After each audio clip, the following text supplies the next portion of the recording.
Combien d'autres exemples trouverait-on dans l'Évangile de miracles semblables aussi beaux, aussi touchants? Combien d'autres paralytiques, combien d'autres lépreux sont guéris ainsi? Combien d'aveugles retrouvent la vue et combien de sourds recommencent à entendre? Inlassablement au cours des 2 années de sa vie publique, le Christ multiplie les miracles pour soulager la douleur sans cesse renouvelée des hommes.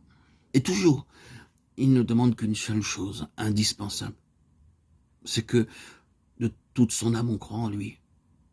Je suis sûr que maintenant vous avez compris ce que c'est qu'un miracle et pourquoi il est si important de connaître ce que le Christ a fait et d'y croire.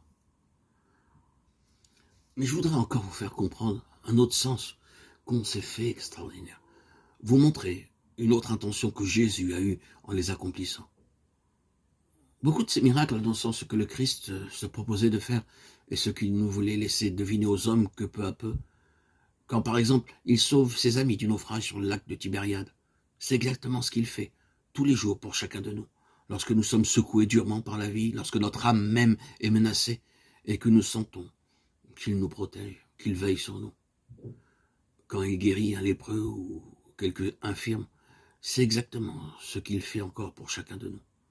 Lorsque nous avons commis de lourdes fautes, que notre âme est bien malade, mais qu'en l'implorant de toute notre foi, nous nous sentons pardonnés, guéris, purifiés. Je vais vous raconter encore, avant de finir ce chapitre, un des plus beaux miracles du Christ, qui montre bien comment il révélait aussi en les accomplissant des choses très importantes. Cela se passe au printemps de l'année 29 au bord du lac de Tibériade. Jésus est retiré sur la rive orientale, presque vide, pour y être un peu seul quelque temps.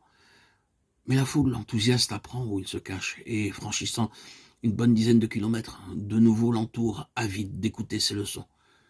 Une fois de plus, Jésus parle, une fois de plus, on lui apporte des malades qu'il guérit. Les heures passent, il se fait tard. Les disciples font observer au maître que ces gens sont affamés, mais on n'a rien pour les nourrir. N'y a-t-il pas quelqu'un qui ait des provisions? Demande Jésus. Si, mais si peu. Tout juste 7 pains pour 5000 personnes. Faites-les asseoir, ordonne Jésus. Groupés par centaines, les assistants se rangent, s'installent au flanc de la colline. Quelle multitude! Et Jésus, prenant les pains, les bénit, les yeux levés au ciel, priant son Père. Puis il donne ordre de distribuer les pains et aussi quelques poissons sur lesquels il a fait pareillement. Miracle. Chacun des assistants reçoit largement son comptant. Cette nourriture est inépuisable. Quand chacun a mangé, on peut encore remplir avec les restes maintes sacs et 12 paniers. C'est là le miracle qu'on nomme la multiplication des pains. Eh bien, pourquoi Jésus l'a-t-il fait, ce miracle? Tout d'abord, évidemment, par bonté, parce qu'il a eu pitié de cette foule affamée. Et parce qu'il a voulu récompenser la foi de ces braves gens qui sont venus si nombreux, de si loin, tout exprès pour l'entendre. Mais aussi, il a dû avoir une autre intention.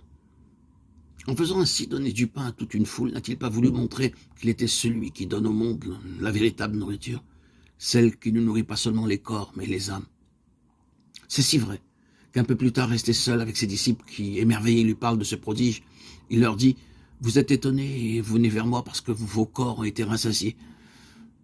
Mais il y a une autre nourriture, le pain qui vient de Dieu et qui nourrit les âmes. » Et il ajoute ce qui est encore plus étrange: « C'est moi qui suis le pain de vie. Si quelqu'un mange de ce pain, il vivra éternellement. Et ce pain, c'est ma chair que je donnerai pour le salut de tous les hommes. » Sur le moment, ils ne comprirent pas, les apôtres, parce que Jésus ne leur avait pas encore tout expliqué de ses intentions.